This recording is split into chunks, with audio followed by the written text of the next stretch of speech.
y nuevos hallazgos.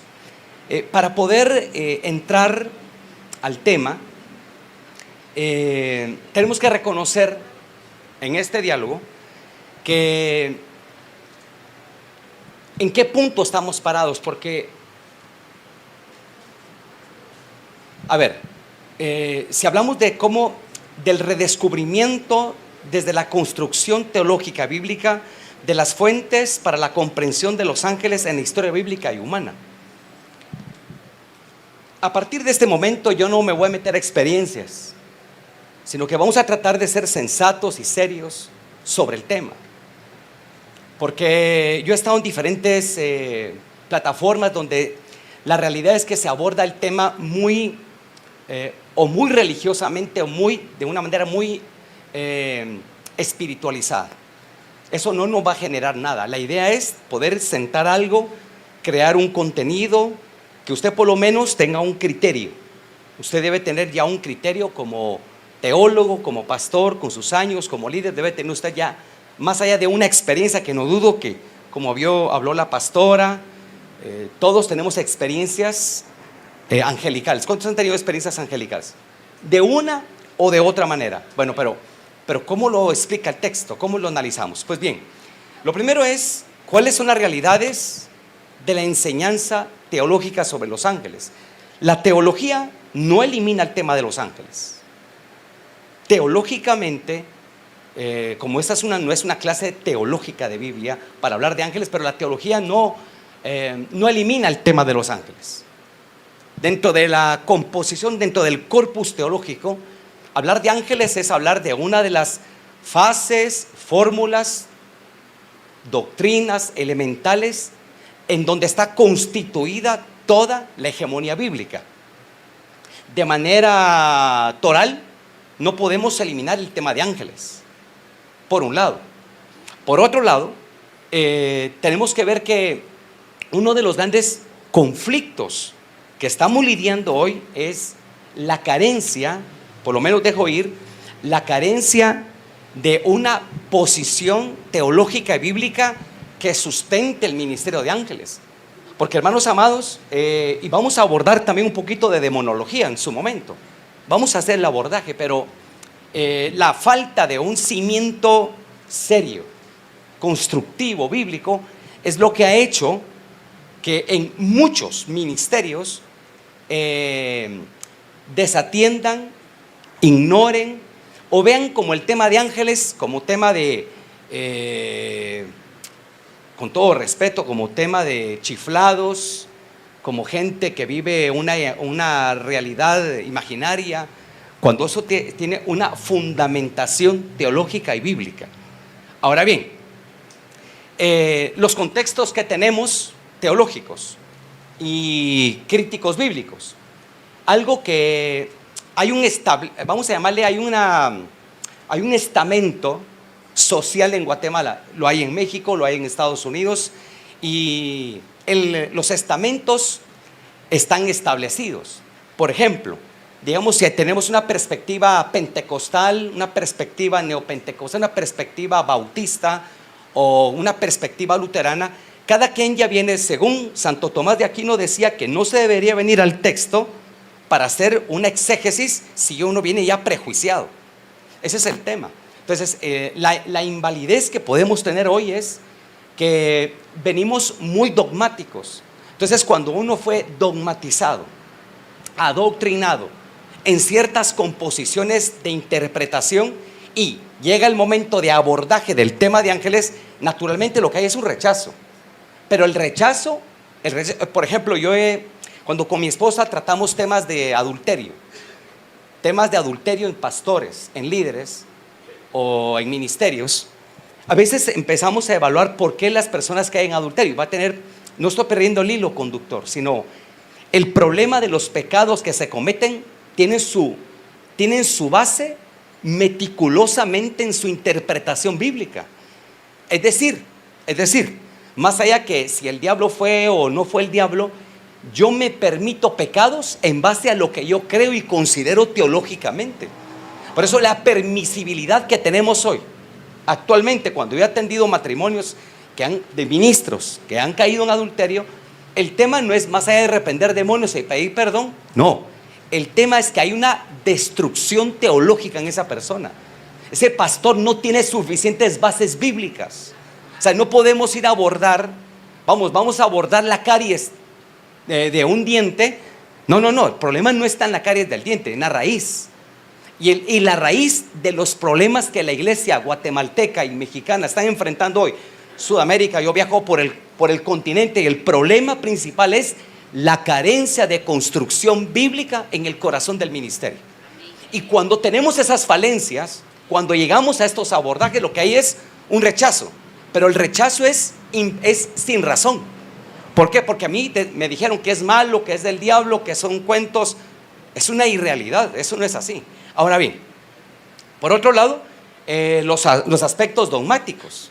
Entonces, si yo estoy dogmatizado, que es así, que mi pastor me enseñó que es así, pero yo sé que Dios me sanó, digamos, una bala perdida, un accidente, una situación que pasó de lo natural a lo sobrenatural.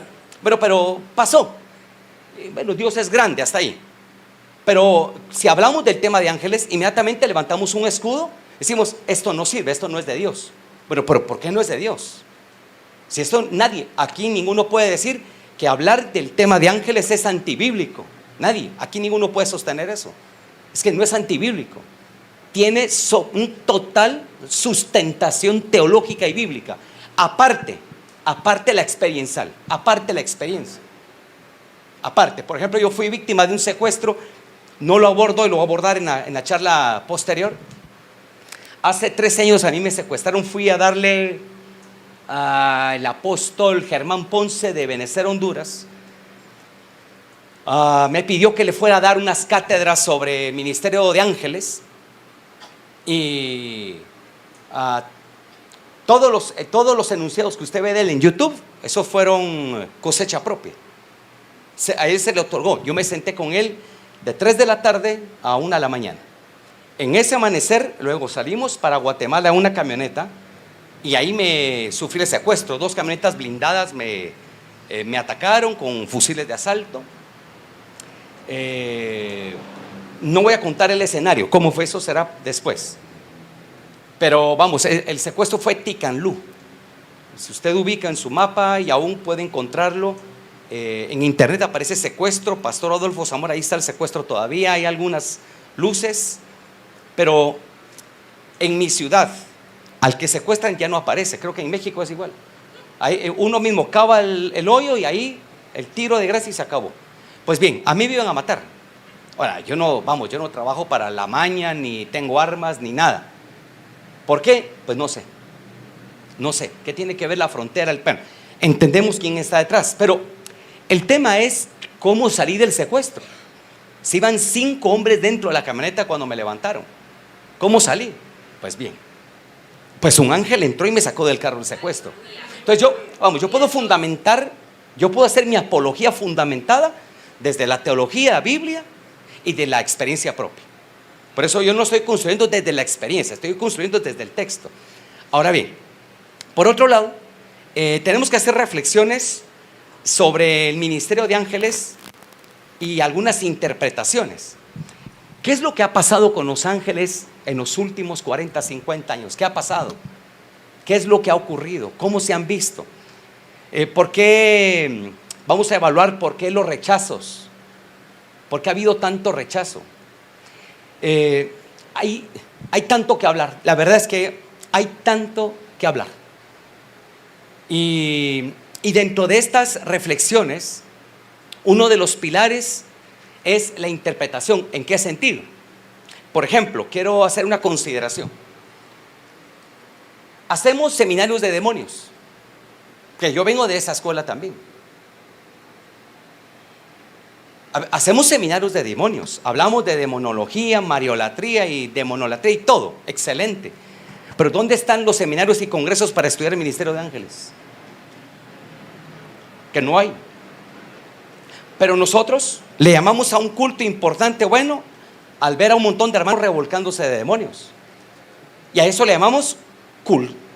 O sea, usamos aquellos detalles como un cultazo, cayó la gloria. No, espérame, esa es una vergüenza. Para mí para mí es como que le hago un examen, me hago un examen de sangre y me salga mal. Me hago un examen de ese y me salga mal. O sea, el ver que los de alabanza, que los servidores, que pastores estén revolcándose en demonios, significa que hay un problema. O sea, es un problema de interpretación, es un problema teológico, es un problema de raíz, de interpretación bíblica. Entonces no podemos llamar, por lo menos yo no le puedo llamar a un culto de gloria, a ver un montón celebrando que salieron los demonios. Pero la pregunta es, y antes de ese culto, por así decirlo, esa administración, ¿qué ministraban? ¿Qué hacían? ¿Qué transferían? ¿Qué estaban otorgando? Entonces, seamos serios en ese sentido. Entonces, abordamos el tema de demonios y lo abordamos con gallardía. Bueno, pues yo pregunto, ¿y dónde está el tema para abordar? Porque ese es un tema necesario. ¿Qué es y qué no es el ministerio de ángeles? Esos temas hay que abordarlos. Busque usted un congreso, un seminario, no existe. ¿Por qué no existe? Bueno, porque nos comió el mandado la nueva era. La nueva era nos lleva más de 100,000 kilómetros de delantera. Nos comió. ¿Por qué? Porque el problema es las bases de construcción que tenemos hoy.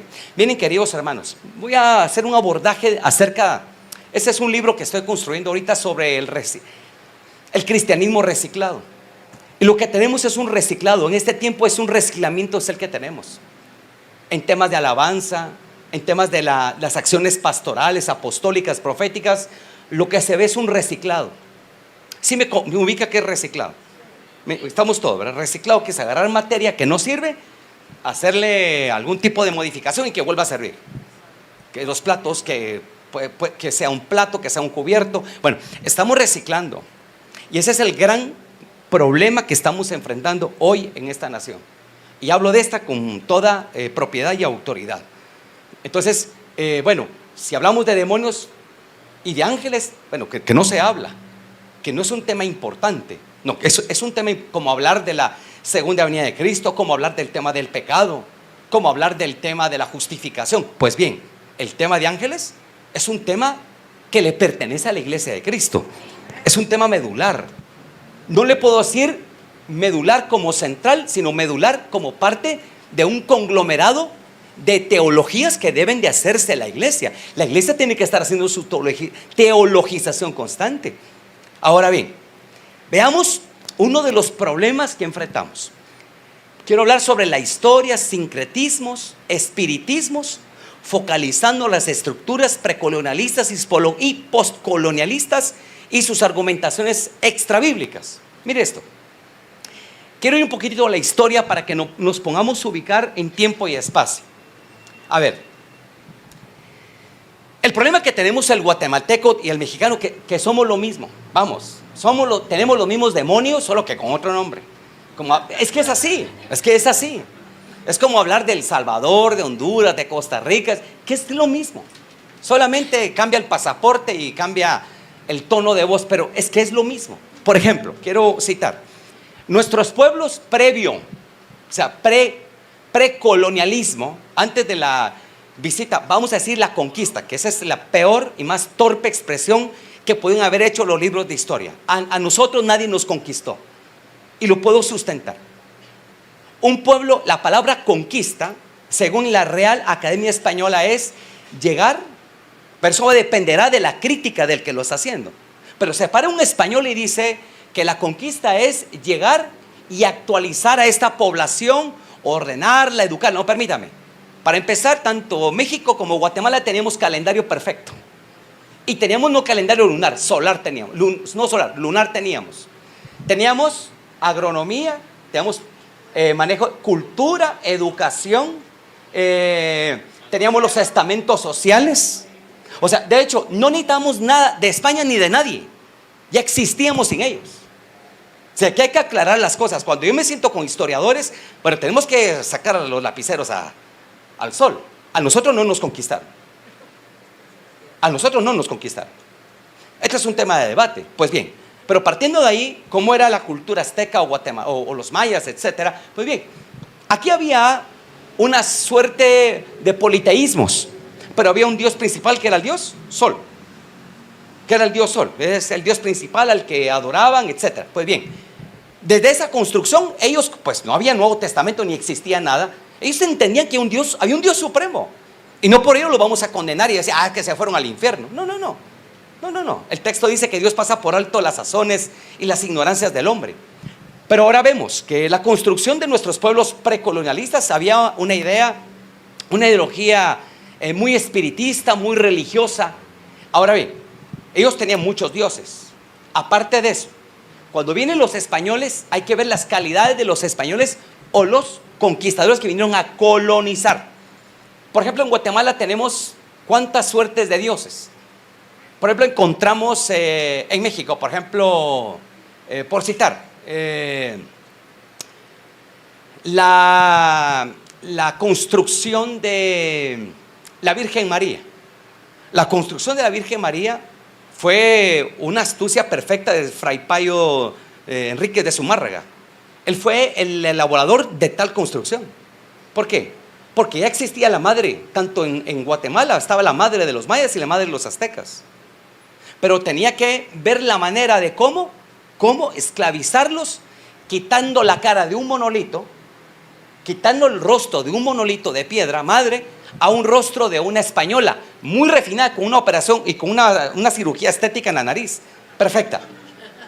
Por eso que creo que si hubiera sido verdad que aparece la Virgen María, hubiera sido con un rostro azteca mínimo, no con un rostro de una mujer de Madrid, digamos una madrileña. Vamos, en buena hora. Bueno, de manera que cuando vienen los conquistadores, por así decirlo, a colonizar, ¿qué fue lo que trajeron ellos? Ahí hubo un sincretismo. La sincretización es parte de lo que estamos pagando hoy.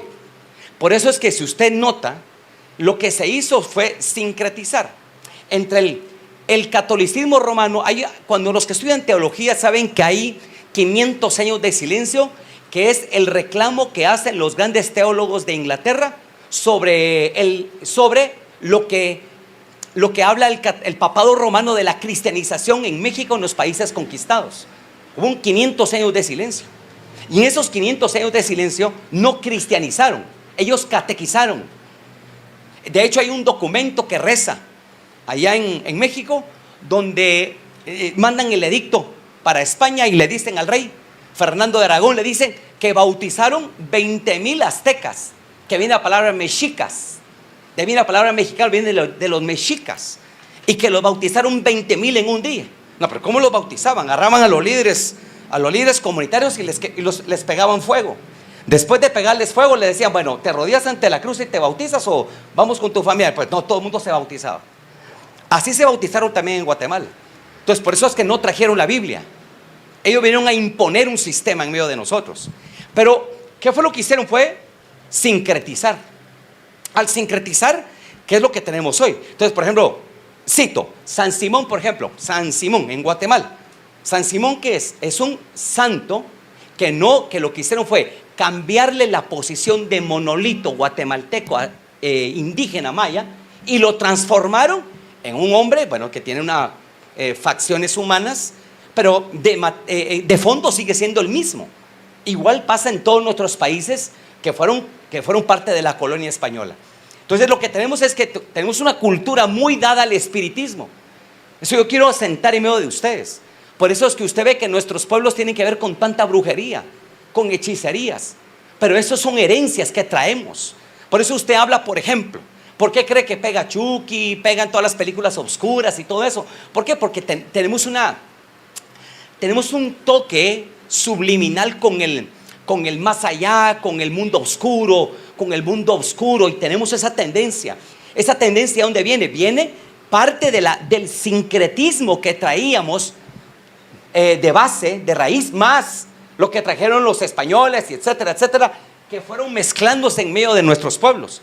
Por eso es que hoy el guatemalteco actual tiene la tendencia que yo creo en algo. Creo en que hay ángeles, o creo que hay demonios, o creo en la Virgen, o creo en el santo, en el niño de Atocha. Pero ¿por qué creemos? No creemos porque hay un texto. Creemos porque hay una herencia psicológica, hay una herencia que recibimos a través del sincretismo, tanto nativo como el que trajeron los españoles y vieron en nuestros pueblos. Entonces, es una realidad. ¿Por qué? Porque la Biblia, por ejemplo, en Guatemala, la Biblia entró en Guatemala a partir del gobierno de Justo Rufino Barrios, a partir del finales de 1800, para entrar al siglo XIX. En México, la obra misionera entró por la gran puerta del norte, que es Matamoros, Reynosa. Por ahí entró el evangelio a todo México. Ahí entró el evangelio. Pues bien, ahora, ¿a dónde quiero llegar?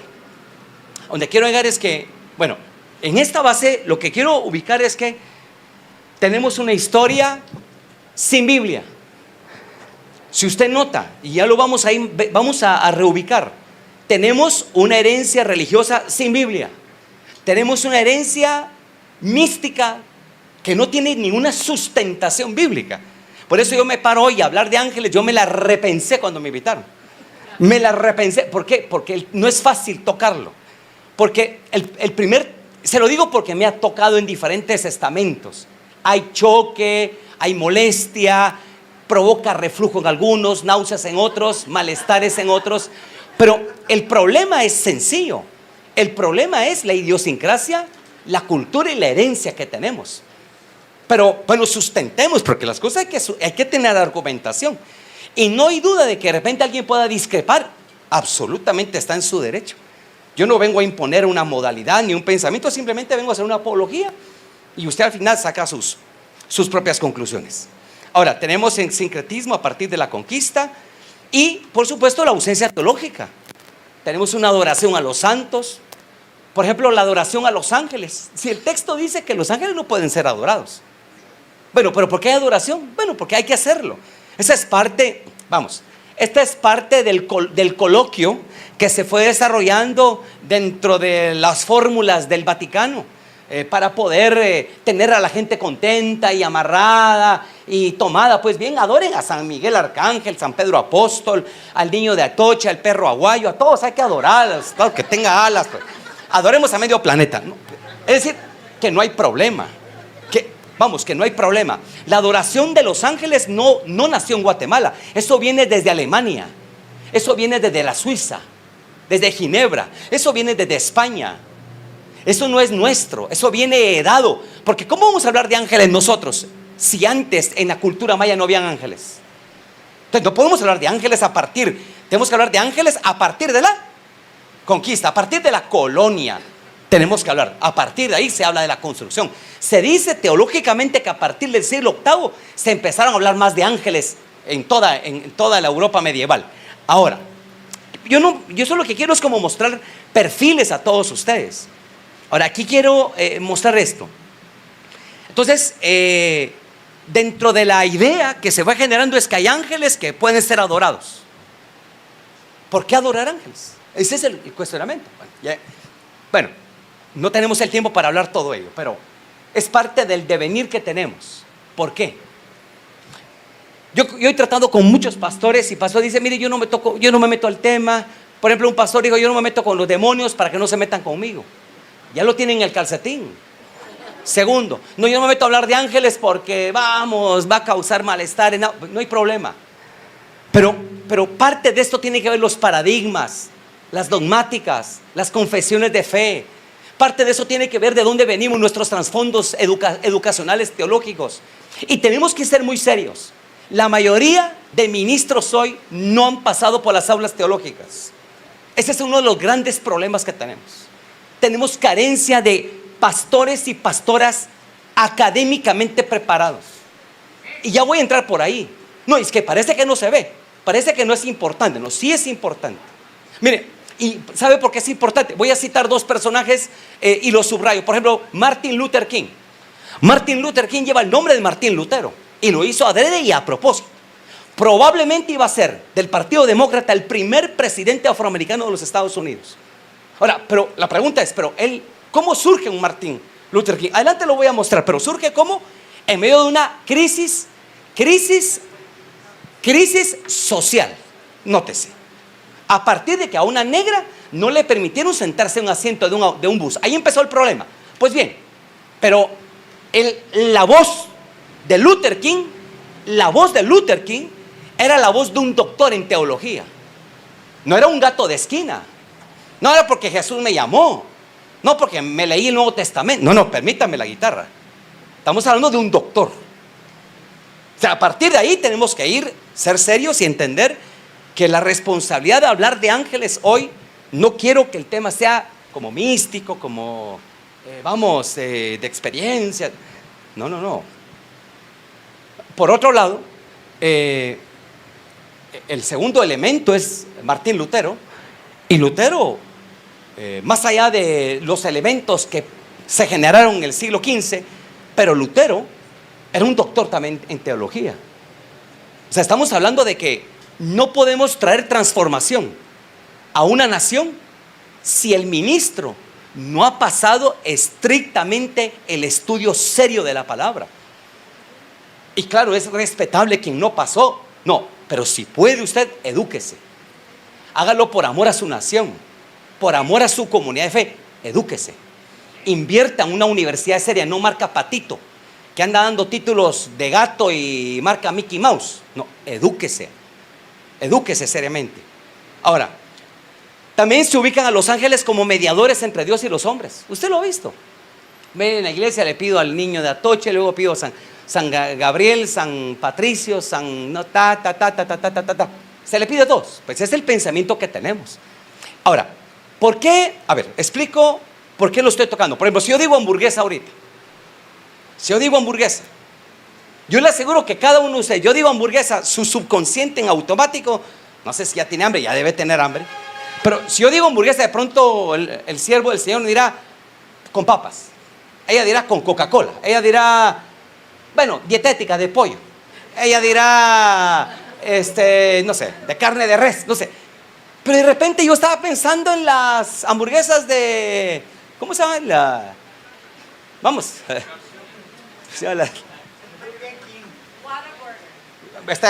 bueno, no, la otra, la Chick-fil-A, por ejemplo, Chick-fil-A, que me ponen lechuga y me sabe una natural.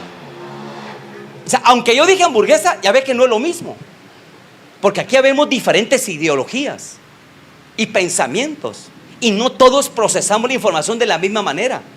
O sea, no todos asimilamos igual. Lo que un traguito de agua a uno le quita la sed, a otro la ahoga y a otro lo mata. Por eso es que hay que entender por qué me tomé, y agradezco el espacio, porque yo no quiero entrar así, porque pronto hablo de ángeles y de repente tengo un medio brujo aquí, o una media bruja. Entonces va a decir, amén, yo entiendo. No, pero hay que aclarar cosas.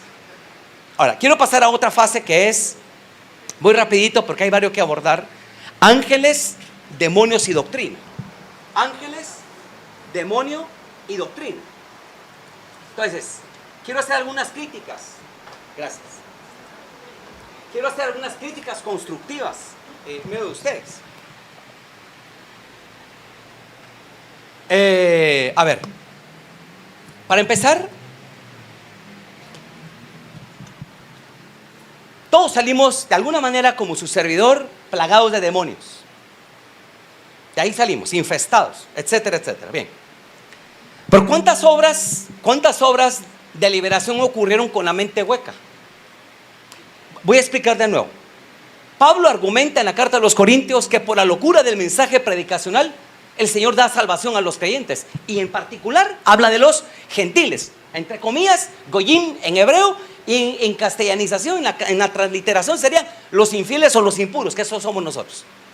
Es cuando usted lea que dice los gentiles, en la transliteración del griego koiné al castellano es los infieles y los impuros. Ahora, en esta construcción significa pues que nuestra conversión difiere un poco la de Pablo. Pues Pablo no era una mente hueca, era un erudito. ¿Venía de qué? Él dice que era, que pasó por la escuela de Gamaliel, que no está claro. Teológicamente no se puede decir que pasó en toda la escuela, porque el estudiantado de los hebreos, ellos rotaban mucho, porque Pablo pertenece a la época de la diáspora. Estoy a partir del año 500 en adelante, y a partir de la primera, a partir de Hechos capítulo 8. Entonces, pero Pablo dice que era creció a los pies de Gamaliel. Uno, ¿hijo de quién? De José. Pero José, digamos que el abuelo de Gamaliel era don Gilel, que era un zapatero, porque estaban las dos escuelas. Estaba la escuela de Shammai, que era un poco más seria, rigurosa, disciplinaria, y estaba la escuela de Gilel, que era la escuela de la misericordia, del Gesed. Gesed en hebreo, era la escuela misericordiosa. Ahora, ¿por qué comento esta situación? Porque Pablo se convierte por el tetragramatón de Dios. Por ejemplo, cuando aparece en el capítulo 9, dice, ¿y quién es el que está hablando a través de la visitación que tiene Pablo? Porque Pablo, ¿cómo se convierte? No es como nosotros. La pastora dijo muy acertadamente, venimos quebrados, endemoniados, pobres, casi al divorcio, al colapso, y nos convertimos, amén, mentes huecas. ¿Quién es Jesús? No sé. ¿Qué es Mateo? No sé. ¿Qué es Amós? Menos. ¿Qué es el tetragramatón? Ni sé qué es eso. ¿Qué es Salmos? Saber. Pero me convertí, porque nos convertimos, la mayoría de nosotros, los paganos, nos convertimos con la mente vacía. Solamente respondemos a una acción mediática de fe a través del Espíritu Santo, amén. Pero en el caso de Pablo no, porque Pablo, cuando le habla la voz, estoy recitando el texto de Lucas, cuando dice, yo soy Jesús al que tú persigues. Entonces, cuando uno estudia en griego el texto, utiliza el tetragramatón. Cuando usa el tetragramatón, Pablo, en ese momento Saulo de Tarsis, él entiende que el que le está hablando fue el nombre inefable, el nombre del que se le manifestó a don Moisés en la zarza del capítulo 3 de Éxodo. Entonces significa que la conversión de él fue por revelación del nombre que no se puede, vamos, el nombre innombrable. Entonces a partir de ahí él reacciona a la fe. O sea, reacciona no, pero es que él ya sabía, él entendía el nombre del tetragramatón, él ya lo sabía, pero que en la visión que él materializa dice, y me dijo la visión, yo soy el que soy, yo soy Jesús. Entonces, él en el momento, él tiene lo que nosotros llamamos en nuestro léxico evangélico, se convirtió a Cristo. Pero su conversión, de una manera muy simple y pragmática, su conversión fue porque el nombre se le reveló a él. Es como a don Moisés. Cuando don Moisés dice, y las casas paternas, ¿cómo me van a hacer caso a mí cuando yo en Egipto? ¿Cómo se va a parar don Moisés y decir, miren señores, Dios me habló, ¿y a cuenta de qué? Así que a levantar maletas y nos vamos de aquí, pero ¿cómo? ¿Y qué garantía? Deme un argumento. El único argumento, ¿cuál era? Este es el único. En mí. Este es en hebreo, las 4 letras. Entonces, cuando Moisés le dice, estaba el papá, don Nun, papá de don Josué, y las 12 casas paternas, ¿y quién te habló? Pues el que me habló fue papá. Se desvayan todos. Bueno, vámonos, si se le dio el nombre a este muchacho, ¿qué iba a saber él? Bueno, eso es como para ellos, desde esa construcción, fue la argumentación base para poder salir. Bueno, lo que quiero mostrar es que aquí hay un problema, hermanos, y no quiero dilatarme en esto. La mayoría de experiencias que tenemos son sin Biblia. Tenemos liberaciones sin Biblia. Yo ministro con mi esposa todos los días, proféticamente, angelicalmente, todos los días tenemos casos, por videollamada, por llamada, casos presenciales, etcétera.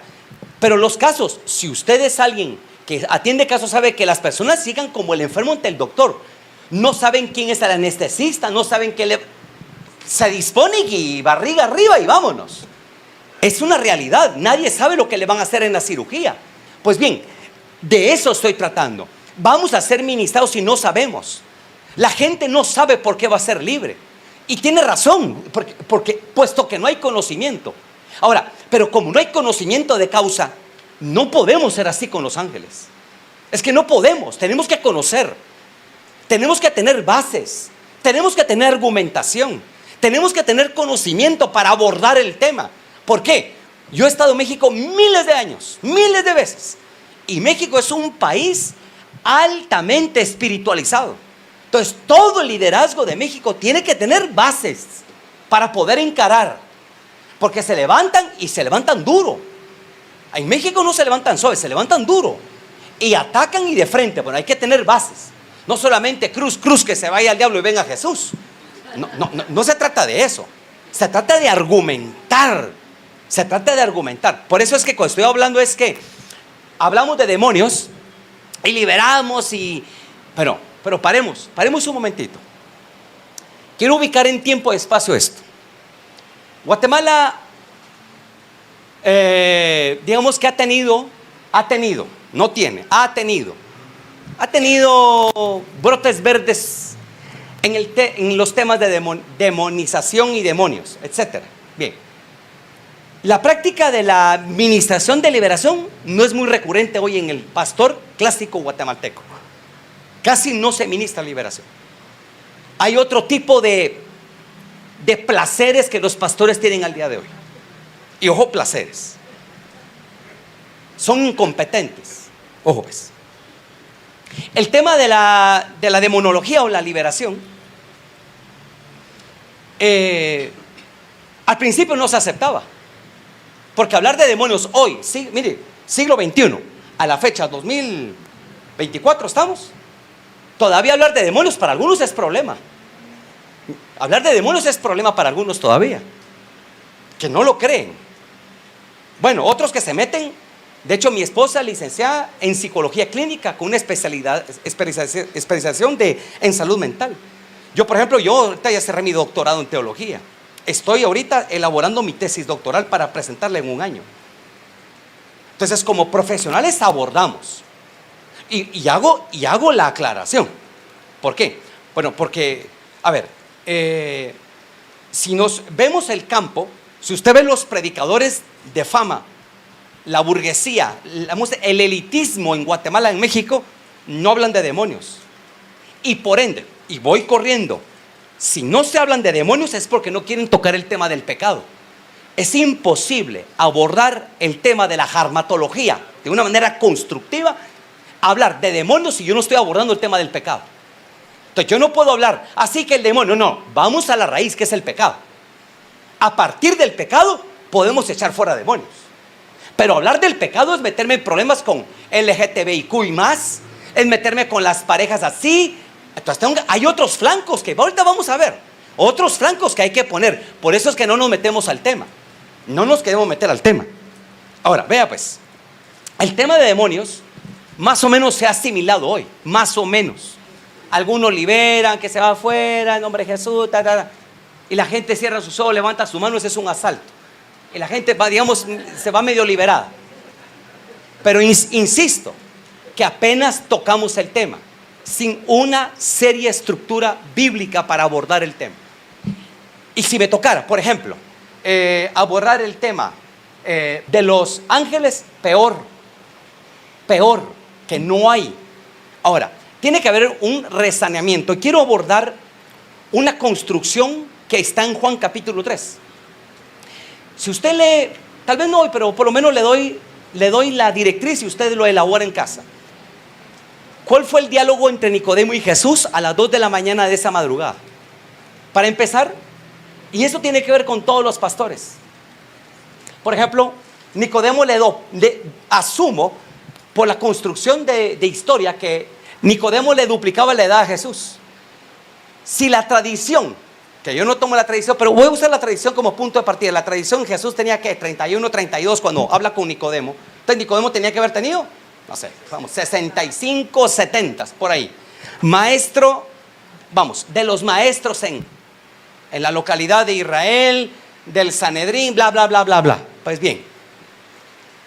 Pero le dice él a Jesús, jovencito, rabí. Pues es un estado de humildad profundo. ¿Qué alma elevada tenía don Nicodemo para decirle a Jesús, tú eres rabí? Un señor que le sacaba más de 35, 40 años le estaba diciendo a él, porque tú eres maestro. Bueno, Jesús le dice, tienes que nacer de nuevo. Y aquí yo quiero tomarme 2 minutos porque, queridos hermanos, hoy hablamos de avivamiento, de despertar, y está bien para hacer un poco plata, hacer show, y está bien. Pero el diálogo de Nicodemo y Jesús es punta de lanza. Porque Jesús le dice a un kilometrado, porque si usted ve la palabra nacer de nuevo, aquí en Guatemala hubo una campaña por un pastor, que él decía, y ya nació usted de nuevo. Y la base de la estructura de nacer de nuevo es que la gente se convierta a Cristo. Yo difiero de esa posición. Porque, por ejemplo, con la mujer samaritana Jesús no habló de nacer de nuevo. Con la mujer de 12 años de flujo de sangre no habló de nacer de nuevo. Con el hombre de 38 años de estar tirado en el estanque de Bethesda no habló de nacer de nuevo. Lo que quiero mostrar es que a un hombre con tantos años de bagaje como Nicodemo, el diálogo era: tienes que reverdecer lo que tienes, que no te alcanza. Y ese es el conflicto que tenemos hoy. No se trata de venir y hablar y no. Asumo hoy con toda seriedad y prontitud que lo que le llaman el avivamiento o el despertar, que no lo concilio que a partir de un tratamiento personal con la palabra, a nivel personal. Por ejemplo, leemos el Salmo 23. Usted lo ha leído ¿cuántas veces? Miles de veces. Hasta el día antes que lo metan a la caja lo va a leer. Que es verdad, lo vamos a recitar. Pues bien, estoy tomando como una prueba de laboratorio, Salmo 23. Pero el Salmo 23 ya lo sabemos de memoria. Todos aquí asumo. Todos. Quizás en diferentes versiones y en el vocablo original, algunos en hebreo, otros en griego. Escuche. Pero lo sabemos que ya está aburrido, que no tiene sentido, que no tiene forma. Tiene que haber un reverdecer en nuestros ministerios. El mismo texto, el mismo salmo, pero que reverdezca. No podemos hablar de ángeles hoy. O ¿qué va a hacer Dios? ¿Qué va a hacer Dios? Hagamos un show, una campaña, traemos 35 predicadores, sigue siendo lo mismo. Nadie va a cambiar una nación sino la gente de la misma nación. Yo no creo en los shows, yo no creo en ello. Yo no creo en esas fórmulas. Yo creo que el despertamiento ocurre a partir de ese diálogo, en este amanecer. Tienes que nacer de nuevo. Tú tienes que nacer de nuevo. Tú te sabes un montón de textos, sí te lo sabes, pero ¿sabes qué? No te alcanza. Vas a tener que ir a quebrarte. Vas a tener que empezar a sacar flores nuevas. Porque tú crees que ya todo lo sabes. Ese es el problema que tenemos. Y cuando uno habla de construcción pedagógica, el problema es que tengo que desaprender si quiero aprender. Que no se puede llenar algo que ya está lleno. Entonces venimos, cito a Santo Tomás de Aquino cuando él dijo: con mentes prejuiciadas no se puede abordar el texto. O sea, si yo voy a la palabra, pero yo ya no creo en esto, pues bien, hasta ahí. Son realidades. ¿Cuál fue el diálogo que separó a Ulrich Zwinglio de Martín Lutero? ¿Cuál fue Fue en el inciso número 14 cuando establecieron doctrina en Ginebra. Y el punto fue la transubstanciación, consubstanciación y la presencia espiritual. Cuando establecen doctrinalmente la posición de Lutero y la posición de Zwinglio, ahí chocan. Yo creo esto, bueno, mucho gusto, ya me fui. Eran hombres muy determinantes. Y así se manejamos. Por ejemplo, nuestra posición de la Santa Cena es aquí. La de Zwinglio, no la de Lutero. Ahora, si vemos esta posición, entonces, no puede haber un reverdecer en la palabra para entender el ministerio de ángeles si nosotros no hacemos lo que pasó con Nicodemo. Tenemos que nacer de nuevo. Por eso tiene que haber una resanidad en nosotros. Resanarnos en nosotros mismos. Renacer, resanarnos en nuestra construcción bíblica personal. Queridos hermanos, no es tanto lo que oiga, es lo que se quiebra dentro de mí. Yo me he ido a estrellar 20,000 veces, cito el Salmo 23, y me estrello yo ya me lo sé, sí, y en idiomas me lo sé, sí lo sé, he hecho exégesis, las he hecho, pero tengo que morir a mí. O sea, si yo no voy y me quiebro, yo no puedo entenderlo. Por eso es de que cuando hablamos del nuevo nacimiento, eso es para gente que va kilometreada en el ministerio. No le puedo decir de nacer de nuevo a uno de 6 meses de convertido. ¿Qué me va a entender él? No sabe nada, ni papa de Biblia. Estamos hablando de gente seria, gente que construye, gente que lleva responsabilidades de vidas, gente que está en el atisbo del fragor de la obra. Estamos hablando de otros elementos. Pues bien, ¿y por qué comento eso? Bueno, porque a duras penas abordamos el tema de demonios. A duras penas. Y sobre ello abro un entrecomillado. Y noten esto, queridos hermanos. 1. Problema fundamental. Mi apología, esa es mi apreciación. Mi apreciación. Esto no significa que se la esté imponiendo a usted, esa es mi apreciación. La mayoría de personas no se están convirtiendo hoy en las iglesias. Esa es mi apreciación. Lo que tenemos es un estado de proselitismo enajenado que tenemos en nuestros países. La gente no se está convirtiendo. Antes las iglesias eran chicas santas, hoy son grandes y perdieron la santidad. Esa es una realidad que tenemos hoy. Ya vamos a entrar en esa mística, vamos a hablar en ese punto. Bueno, asumimos entonces la realidad que tenemos hoy. Hablar de ángeles, queridos hermanos, no es el ángel que va adelante, atrás y del carro, no. No, yo no hablo de eso, yo no estoy hablando nada de eso. Yo no estoy hablando nada de eso. Pues bien, ahora, ¿será necesario materializar la palabra? Mire lo que estoy diciendo. ¿Será que lo intangible puede ser tangible? ¿Cuántos de los mensajes son espectrales? Hablemos de mensajes espectrales. ¿Qué Dios va a hacer? ¿Qué Dios va a traer? Pues yo lo creo, pero yo quiero pero ¿cómo se materializa? Porque a mí no me va a no me va a dar atole por el dedo, por la boca.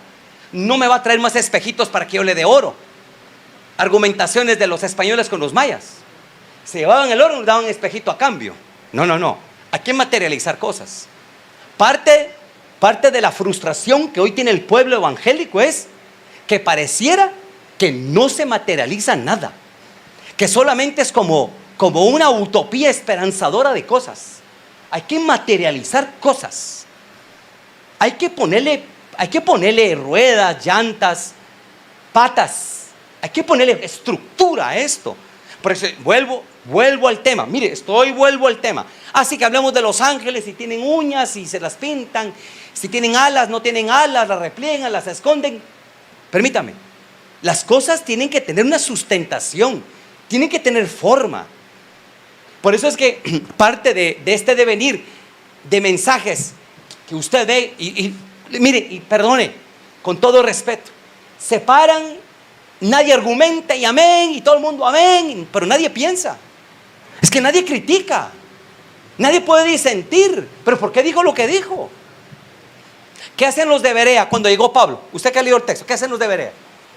Analizaban para ver si lo que Pablo decía. Bueno, pero ¿dónde están los bereanos hoy? Si usted vaya a las iglesias evangélicas, no usa Biblia la gente.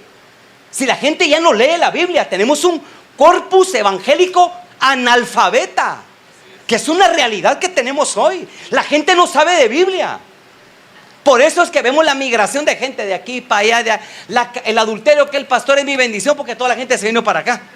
O sea, gracias a Dios, crecimos por los adulterios. No, es que es una verdad, es que es real. Las caídas de otros son mis glorias. Guatemala está infestado de esos demonios. Son realidades. Aquí hay iglesias grandes a costillas de los pecados de otros. Igual es en México, igual es en Estados Unidos, en todos lados es lo mismo. No es que estamos ganando, está creciendo la iglesia a costillas de otros. Sí, es una realidad. Ahora vea esto. ¿Por qué no se aborda el tema de ángeles hoy? ¿Por qué no lo tocamos? ¿Por qué no hablamos? Y voy a dar diferentes posiciones o rostros. Por ejemplo, a ver, en primer lugar debe ser un tema, si no cúspide, es un tema básico, elemental en la iglesia. En primer lugar hay que definir qué es iglesia y qué no es, ¿verdad? Para empezar, ¿verdad? Hay que definir qué es y qué no es. Segundo, la nueva era, usted va a una librería XYZ, encuentra de ángeles maravillas. El ángel de aquí, ta. Pero ¿por qué usted va a una librería cristiana, protestante? ¿Cuánto encuentra usted de tema de ángeles? Que es que no hay. Pero ¿por qué no hay? La pregunta es, ¿por qué no hay? Bueno, entonces tenemos que asumir que hay un miedo latente. Pues yo no lo tengo. Que es que yo no lo tengo. Amén. Ya me he encarado con muchos, no me encararé, pasa nada. Pero el tema no se aborda. Entonces la nueva era ha hecho fiesta, dinero, todo a costilla de un error de interpretación. y ha arrastrado a la gente sobre ello. Porque tenemos falta de liderazgo serio que pueda empezar a escribir y a construir este tipo de temas. Ahora, parte de lo que nos ha hecho daño ha sido el humanismo que tenemos hoy. Voy a platicar un poco del humanismo. Voy a hablar de humanismo, que es una fórmula teológica: humanismo, individualismo y por ejemplo,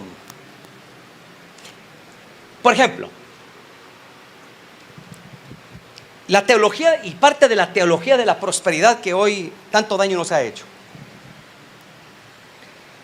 La teología de la prosperidad ha sido el acicate de Guatemala. Y eso tiene que generarse de dos posiciones. Si usted ve hoy, el mensaje que hoy se formula en la iglesia evangélica es: usted todo lo puede. Ojo con eso. Usted puede hacer cosas. Usted tiene la capacidad de hacer. Ese es el humanismo que hoy se está consumando. Y por ejemplo utilizan, como no conocen la palabra, utilizan Filipenses. Y hacen sus afiches y colocan aquel, ¿cómo es todo lo puedo? ¿Cómo es el pasaje? Entonces agarran el pasaje, pero usted puede. No, permítame. Para empezar, Filipenses, según la construcción, Filipenses fue escrita desde la cárcel. Fue la última carta que Pablo escribió. Y se le llama teológicamente la carta del gozo. Porque ¿cómo puede ser posible que estoy a 3 meses que me decapiten y le estoy diciendo a la gente: regocíjense, gócense? Vamos, me van a matar. En vez de estarme flaqueando y golpeándome las rodillas con rodilla, le estoy diciendo a todo el mundo: gócense, ánimo. Y ahí dice Pablo: todo lo puedo. Cuando Pablo dice: y todo lo puedo en Cristo que me fortalece, ¿desde dónde lo está pensando? Desde que compre una casa, un carro, que viaje por el mundo, que tenga... No, permítame. A mí no me van a dar a todos por el dedo. Permítame. A mí no me van a gatusar. Entonces tenemos que asumir, queridos hermanos, que el humanismo, por ejemplo, miren este pensamiento. Elementos como la práctica de la Santa Cena. Ojo pues. Y va a ver por qué los ángeles son inútiles. Es que no los necesitamos. Se paró un pastor, ex musulmán. Se paró un pastor, que está en África del norte, y dice: las posiciones de nosotros no son como las de ustedes. Ustedes se enferman con el doctor, a la farmacia y tal. Allá no hay farmacia ni doctor. Allá la oración y el ayuno y sí, amén. Ahí tienes que creer en ángeles. La carencia del tema angelical hoy es que tenemos plata en la bolsa. La falta es porque, la alabanza, hablemos de la alabanza por un segundo. La alabanza, el texto dice que la alabanza es congregacional. Todas las construcciones que aparece es asamblea, congregación, lugar de reunión, donde 2 o 3, no. En el culto, ¿cómo es? Cierre sus ojos y levante sus manos, individualizado. Cuando María tomó el pandero, ¿quiénes le seguían? Bueno, ¿era ella o era la congregación de damas? La femenil. Usted entenderá. Pues bien, pero dígame, ¿a partir de dónde todo es individualizado? Mire, usted no vaya a la iglesia por el pastor ni por el hermano. No. Voy por el pastor y voy por el hermano. Porque Hechos 2:42 dice: y perseveraban en la didaje, en la doctrina apostólica, y perseveraban unos. Bueno, eso no existe. Por eso es que hoy la alabanza es individual. Mire, usted cierra sus ojos y hacemos el hincapié, es el que está aquí, usted métase, usted, no, permítame. La iglesia entra, el corpus entra, todo es en 2 a 3. Por ejemplo, las oraciones de Hechos capítulo 1, cuando habla del grupo que va generándose a partir de la ascensión del Cordero, dice: y se reunían todos en oración, y todos convergían en uno. Hoy, dígame si no estamos individualizados. Si aquel se muere, ¿qué me importa? Si aquel hombre, ¿qué me interesa? Es una realidad. Esa es una realidad. De hecho, mire, cuando a mí me secuestraron, que lo voy a tocar más adelante, hasta me mandaron una profecía. Porque se ríe un poco, porque me agarre ánimo. Me mandaron una profecía. Un hermano al que yo apreciaba, me mandó una profecía y me dice el Señor que el Señor te borró tu nombre del libro de los vivientes, me mandó. Sí, ahí está. Así me puso: tu nombre fue borrado del libro de los vivientes. Mi esposa levantando pedazos de su marido, se iba a quedar sin marido, iba a dejar sin hijas, los endemoniados estos malvados. ¿Y sabe qué? Y argumentaron, ojo pues, es que a un siervo de Dios no le puede pasar nada malo. ¿Qué me vas a decir a mí? No, pero como es el apóstol, el profeta, es el papa, es el ungido. Ay, no, permítame. ¿Por qué no? ¿Por qué no? ¿Por qué no? Pues vea, todo esto tiene que ver con una deformidad. El pastor se quedó sin cargo. Ese es juicio, él está en juicio. A mí, ¿te acuerdas que me quedé sin carro una época? Andábamos en pura ruletera, en peceras, andábamos, amén, mi esposa y con la bebé ahí. Y se paró un hermano y me dijo: así, órele a Dios, que a ver que le muestra qué pecado cometido, me dijo. Amén, le dije yo. Es que es así. La gente no te puede ver y perdiste desempleado con la... porque estás en pecado. ¿Por qué en pecado? ¿Por qué? ¿De dónde salió eso? ¿De dónde el que esté enfermo es señal de juicio? ¿De dónde? No, espérame. Vamos a ser serios. Y tenemos que empezar a modificar ciertas posiciones que tenemos, hermanos. Bueno, entonces a partir de ahí vemos el humanismo que tenemos. ¿Para qué hablar de ángeles si no lo necesito? La hermana tocó el tema del repuesto y todo. Yo hablo ahorita del secuestro, ando administrando. Y voy a contar otras experiencias en un minuto. Pero el humanismo que tenemos es lo que ha cerrado el tema. No necesito ángeles. ¿Para qué? Tengo seguro, tengo dinero, tengo plata, tengo empleo. ¿Para qué ángeles? No lo necesito. Es que no lo necesitamos. El individualismo que tenemos en la Santa Cena. A ver, ¿la Santa Cena cómo es? ¿Es colectiva o es individual?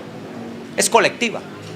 De hecho, tengo una tesis en la Universidad Panamericana que hice sobre la construcción de la Santa Cena. Y no es individual, es colectiva. Nosotros, algo pasó en las arenas del tiempo que nos volvimos individualistas. No me importa el mundo. No. Dice el texto que si uno miembro se duele, si aquel,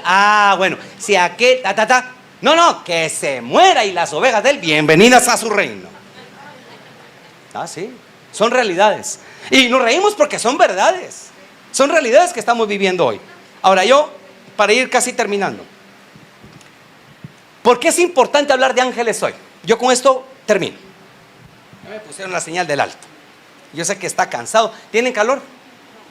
Yo más. Pablo dijo: ¿quién habla lengua? Yo hoy no le cambio. ¿Quién tiene calor? Pues yo más. Yo vengo de tierra caliente. Ahorita voy a parar. Pues ya no miro, yo ya tengo estrabismo entonces. Daltonismo es, ¿verdad? Daltónico. Bueno, eso me entendieron. Bueno, vea pues. A ver, ¿por qué es importante hablar de ángeles hoy? Y esto lo quiero aterrizar desde varias perspectivas.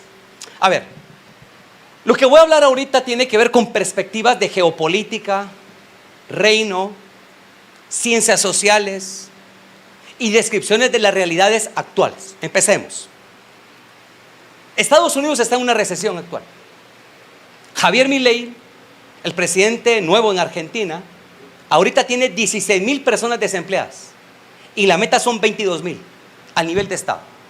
Solo el estado tiene que dar de salida a más de 20,000, 22,000 personas desempleadas hoy en Argentina. Ahorita hay 16,000 hoy. Por eso usted ve que hubo marchas sindicales hace, 4 días paralizaron el país. Bueno, por otro lado, sigamos. La crisis económica se va a arreciar. Ya ve que la canasta básica actualmente en Guatemala se ha disparado. El dinero no alcanza, hay que ser reales. Yo no vengo con el triste y manoseado mensaje de la prosperidad. Creo que Dios bendice y prospera, pero sin manipular a la gente, sin sangrar, no tengo que sangrar a la gente.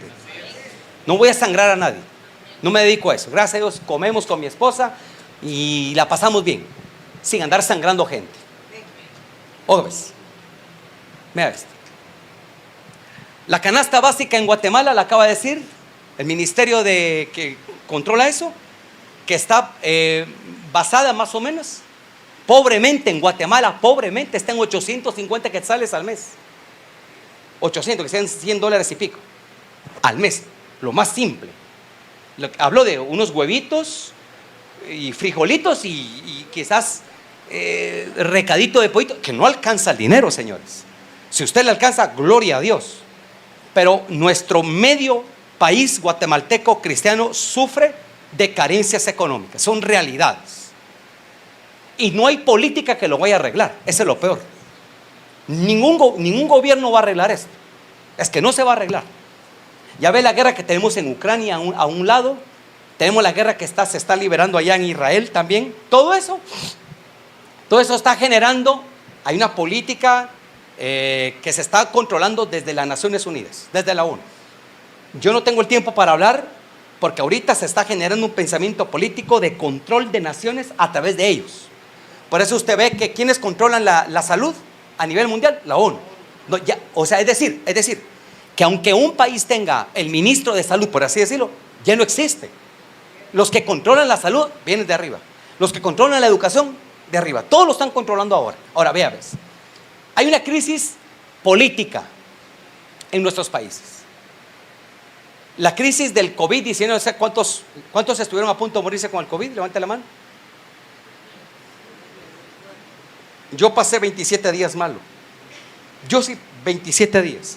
Mi esposa pasó como 22. Por poquito nos íbamos, por poquito.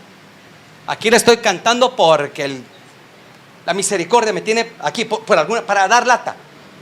Sí, para dar lata. Pues bien, ahora, ¿de dónde el COVID? Bueno, hay documentos serios que hablan que hay que bajar el denso poblacional a nivel mundial. Hay mucha gente que bajar. Es una realidad. De hecho, usted ve que, y esto es un agregado, me lo van a confirmar algunas personas que son profesionales del ramo, en ciencias psicológicas o médicas, que las niñas hoy ya están viviendo menstruaciones con 9 y 10 años. Hoy, que no era así hace 60 años, que no era así. Insisto, y las niñas hoy vienen con problemas de ovarios poliquísticos, serio.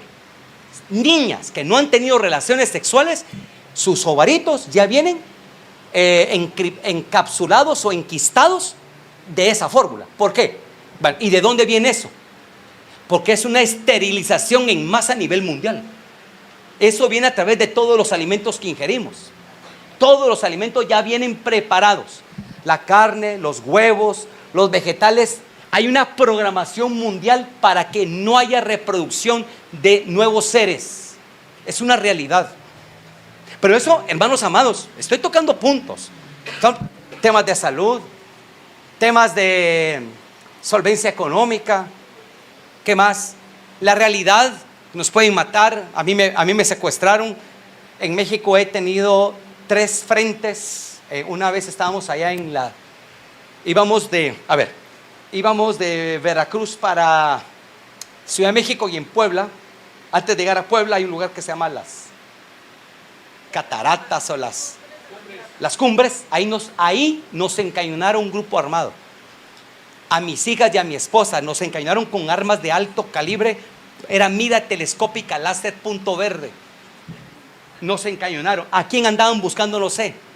A nosotros por estar ministrando en México hemos tenido así, el milagro de los ángeles que no han dejado que nos puedan fusilar o que nos puedan secuestrar. Pero no dejamos de ir a México por ello. Yo sigo yendo a México sin problema. Pero vamos, ¿hay problema de inseguridad? Sí. ¿Economía? Sí. ¿Salud? Sí. La familia se está desmoronando. Hay un desmoronamiento general familiar. Divorcios a morir, como que es fiesta. Ahora, para. Desde ahí. ¿Por qué hay necesidad de ángeles? Es la pregunta que yo con eso voy a terminar. ¿Por qué? Fíjense pues, hermanos. Oigan esto. No, el problema primario es este: que no podemos, no deberíamos hablar de ángeles desde las trincheras de la iglesia. Todo está centrado en el culto. Todo está centrado en el culto. La operación de ángeles, cito de manera muy sencilla Daniel. Si usted agarra el libro del profeta Daniel y lo analizáramos, Daniel, ¿qué era? Era un político. Daniel trabajó durante 3 reinados en Babilonia, que hoy fuera Rusia o España o Estados Unidos. Daniel era un politólogo. Claro, era una persona que tenía fundamentación judía, practicante de la Torah, etcétera. Pero de principio a fin vemos a un profeta, entre comillas, desde la perspectiva de la fe religiosa. Por otro lado, vemos a un politólogo, un administrador visitado por ángeles. Entre comillas, ¿le habla el Eterno a los presidentes del mundo? Sí. ¿Necesitan intermediarios? No. A Faraón, que en hebreo es Faró, que es Dios habla. ¿Quién le dio los 2 sueños a Faraón? ¿Quién le dio los 2 sueños? Pues Dios. Amaneció, 2 sueños. ¿Quién le dio los sueños a Nabucodonosor? El sueño del árbol. Aparece hasta el vigilante, que ya lo vamos a ver. Dios, es decir, Dios le habla a los grandes magistraturas de la tierra. Que se hagan los locos es otro tema, pero Dios les habla. Comento.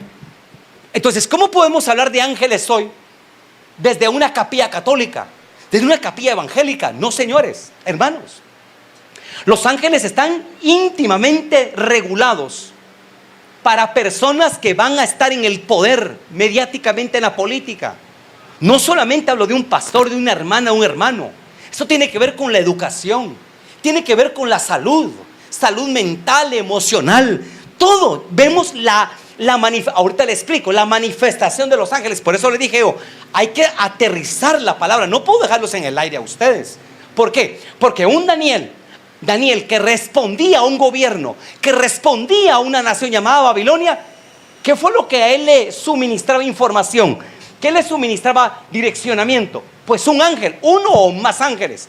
Si vemos a un José, título, José entre comillas, José cuando se presenta delante de Faraón, le dice, los 2 sueños son uno.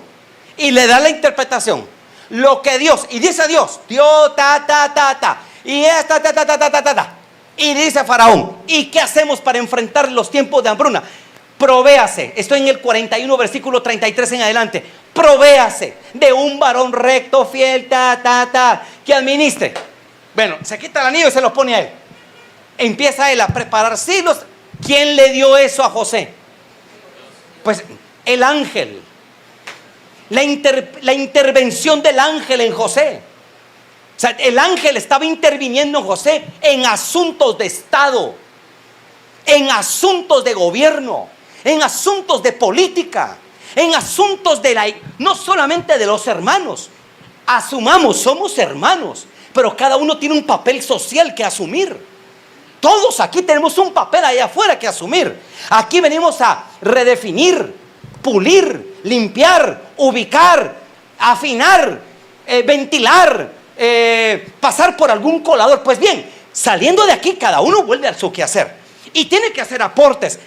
¿Los ángeles pueden intervenir? Claro. Los ángeles pueden intervenir, por supuesto.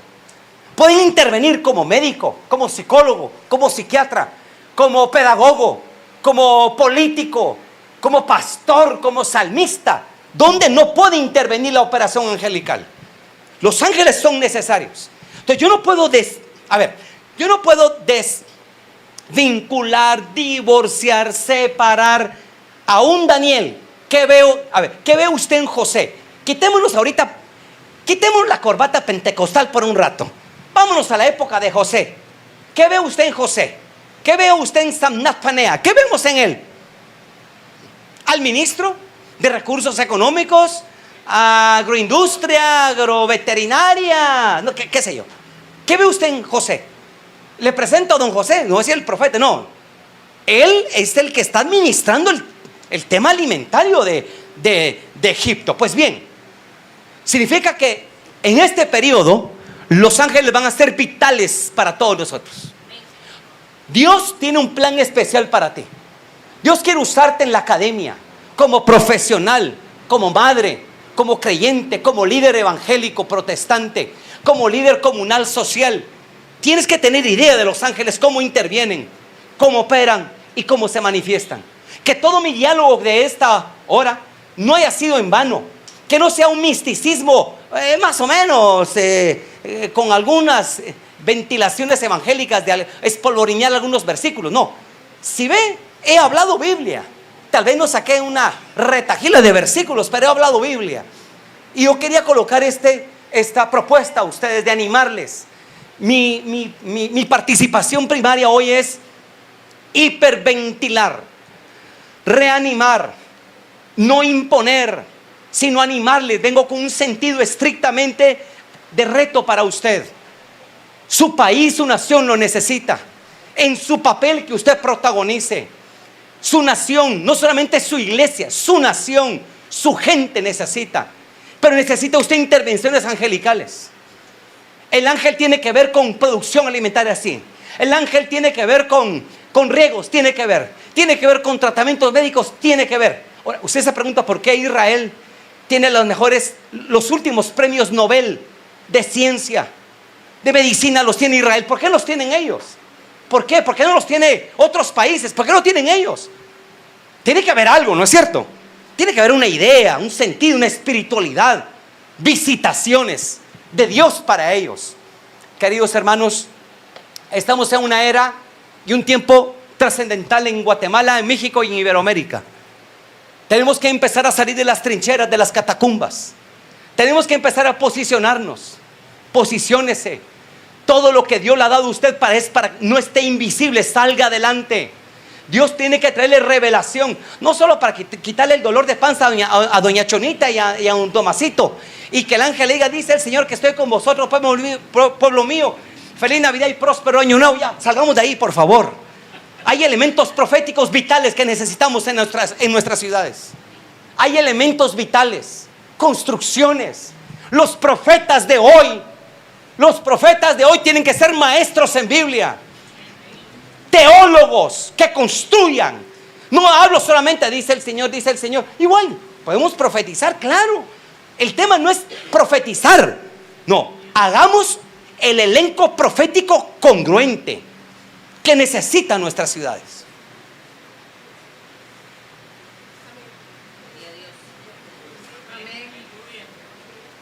Pues voy a parar.